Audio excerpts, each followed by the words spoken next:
Hi everybody. Well, the process to create this painting behind me was not linear.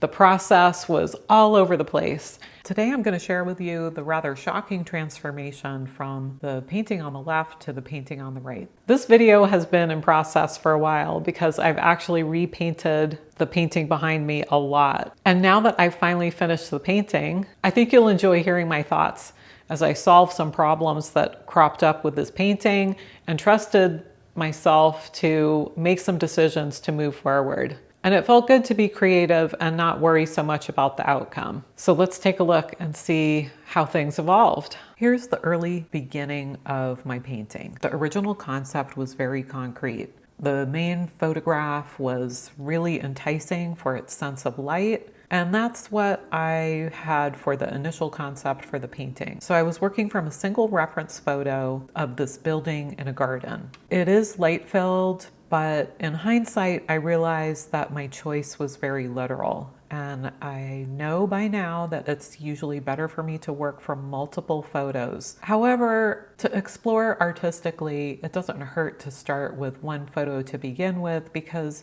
maybe this time it was going to be different. So at first, the start didn't bother me. I made this first initial blast onto the canvas and you can see the beautiful texture. I really liked how that felt like watercolor. I liked the melding color, and that was very exciting to me. After I've put a lot of time and effort into planning and picking out a subject and creating a good start to my painting, I feel like I have a lot of time invested. However, as the painting sat in the studio waiting for its next layer of paint, because I do like to work with a watery, loose interpretive passage and then make full paint layers over that. So as I was waiting for that second stage to happen, I just didn't like the painting start. It started to feel rigid. Several things began to trouble me. The dark center of the composition felt heavy. The building was reading more of a static square. It just felt too centered, especially with that dark center. The dark seemed to grow. Details that had excited me in the small photo then felt awkward when they were blown up onto a 36 by 36 inch canvas. This painting actually took a while to create, and it was not a linear process.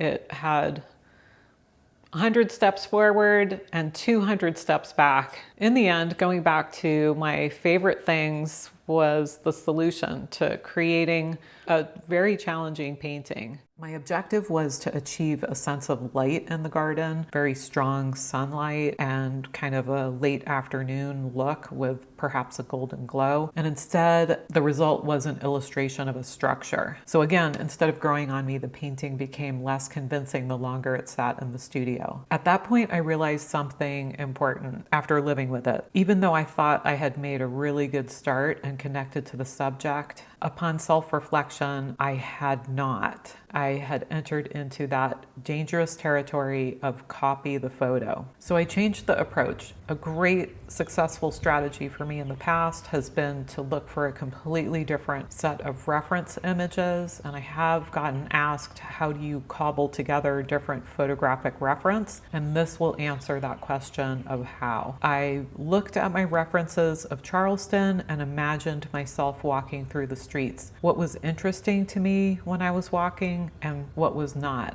Things that I took photos of and memories that I had were interesting. So I kind of tried to tap back into that. I kept going back to images of Rainbow Row. And at first, so this is stage two, big stage two of the painting. So at first I thought that it was the rainbow colors and the dapples because that's quintessential Charleston. And I loved the points of light that were happening. So I made a different passage of color onto my surface. And this is what it looked like at that time. However, Here we go again. I lived with the painting, it sat, it dried, and I started not liking it again because, surprise, it looked darker and heavier, and I realized it was all kind of sliding towards the middle range. So this stage is very difficult because by now I've invested time, materials, energy, and there was something just kind of tweaking my vision where the work just still was not right. I was kind of bummed out about this, I will not lie. However, if you stay the course, usually there is a solution to the problem. So I chipped away at it, and that was sitting down and just looking at the painting, imagining things. One day I was walking in the neighborhood and I saw a white building with light and shadow, and I thought, okay, what is it about this painting? What did you really want to say? And the answer became clear. I had to simplify, and it actually was not about the details of the building being pastel colors. It was simpler than that. It was about light and shadow. However, it's hard to simplify. I mixed up a giant pile of creamy warm white and a pile of lavender paint, and I got out my knife and I whacked away at this painting. I did add a dot of oil because when you have subsequent layers, it's really important to make sure that you're adhering to that rule in oil of fat over lean. So this would be a case where I'm not painting with alla prima techniques or all-in-one wet. I'm working with dried subsequent layers. So if you do that, you have to add a dot of oil. This was a good time for the painting. Immediately when I put those marks down, I felt like the painting could breathe. The final surface then actually carries a history. The layered patina, the flickering marks, these couldn't have happened if I was working in a single session. But there's rare paintings that go through this process of me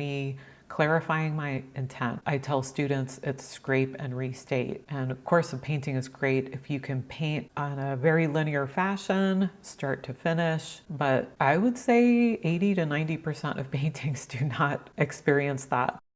The final few marks on the painting are refining the light and shadow, and also the light and shadow in the foliage. So repainting is not a failure, it's refinement. And if a painting continues to trouble you, pay attention. That instinct is often pointing towards what the work actually needs. So don't give up on a painting too quickly, and don't ignore persistent doubt. Sometimes the strongest work emerges only after we are willing to begin again on the same surface.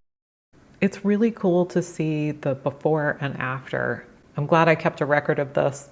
It's really surprising the journey this painting took. Check out the before on the left and the after on the right. The surface quality of this canvas with all of those layers is really exciting up close. And then the final image from afar is really about my intent, the light and shadow. The artwork wouldn't be the same without all of that texture and kind of that embedded history of the previous layers and the little microscopic bits of color.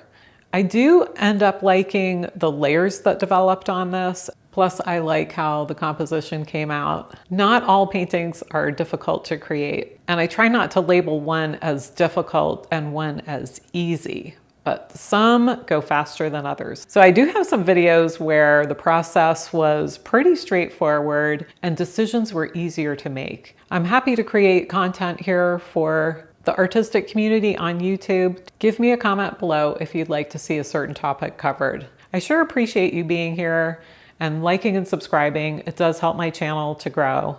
Well, thanks for hanging out with me in the studio to talk about art process and working through the journey of making a great painting.